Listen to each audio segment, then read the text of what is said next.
अची हाल और बो अची हाल और बो मिठा हाणे थो हडन तां वञे मास कोरबो मिठा हाणे थो हडन तां वञे मास कोरबो हयाती रही त तो सां अची हाल और बो अची हाल और बो मिठा हाणे थो हडन तां वञे मास कोरबो मिठा हाणे थो हडन तां वञे मास कोरबो जॾहिं खाऊं असां जो तो पाड़ो फिटी क्यों तॾहिं खाऊं करे फिराकन कुराड़ो फिटी क्यों से जॾहिं खाऊं असां जो तो पाड़ो फिटी क्यों तॾहिं खाऊं करे फिराकन कुराड़ो फिटी क्यों मसम झामरी बिविंदुस हा मसम झामरी बिविंदुस जिजी पाण झोर बो जिजी पाण झोर बो मिठा हाणे थो हडन तां वञे मास कोरबो मिठा हाणे थो हडन तां वञे मास कोरबो हयाती रही त तो सां अची हाल और बो अची हाल और बो मिठा हाणे थो हडन तां वञे मास कोरबो साईं तुंहिंजो आहियां डोही तां माफ़ी बि तूं ॾे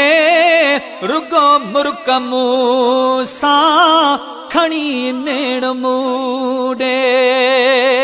साईं तुंहिंजो आहियां डोही तां माफ़ी बि तूं ॾे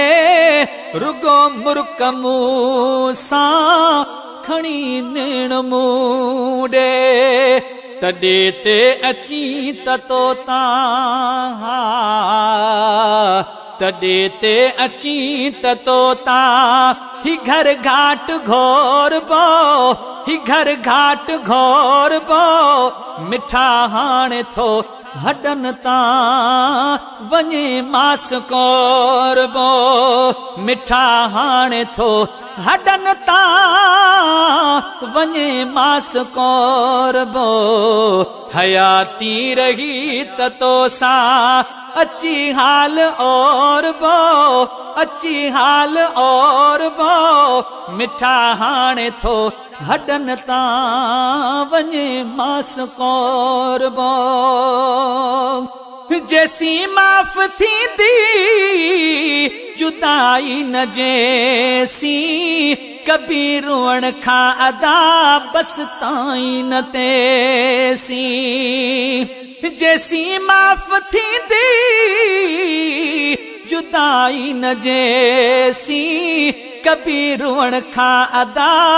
बस ताईं न तेसी पंहिंजो साह पाण साढे हा पंहिंजो साह पाण साढे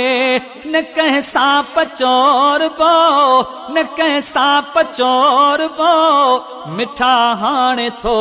हडन तां वञे मास कोरबो मिठा हाणे थो हडन तां वञे मास कोरबो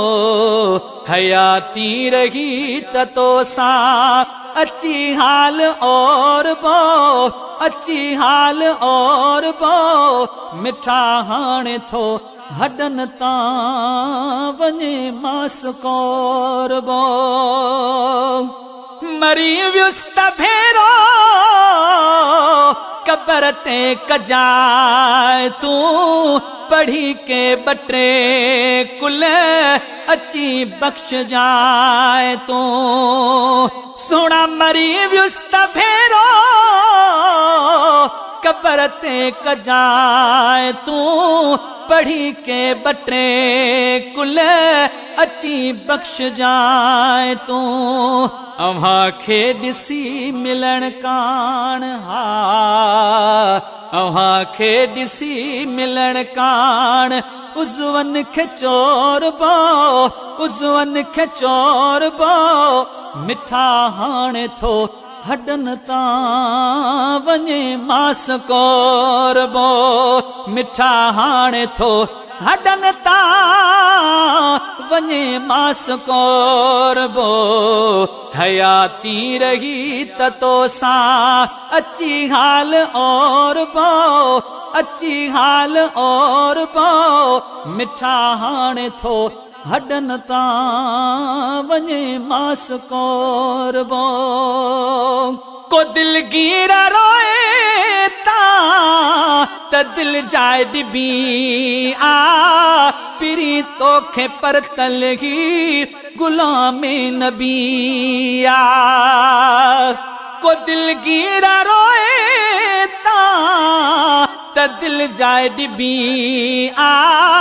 पिरी तोखे परतल ही गुलामे नबी आ जेके ॾींहड़ा उमिर जा जेके ॾींहड़ा उमिर जा त सगड़ो पियो सोरबो त सगड़ो पियो सोरबो